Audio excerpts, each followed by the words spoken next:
mystery box. At alam nyo po kung ano yung nasa loob ng mystery box ko instead of mobile phone. Charan! Ayan, ang aking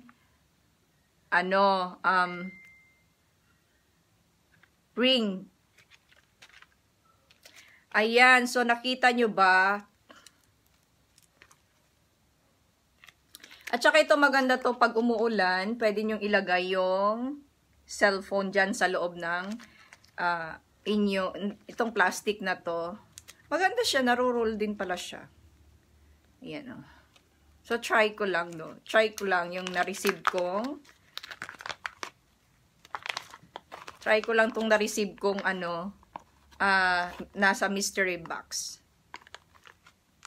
Malaki yung phone ko, pero pasok pa rin siya, oh. Try ko lang po.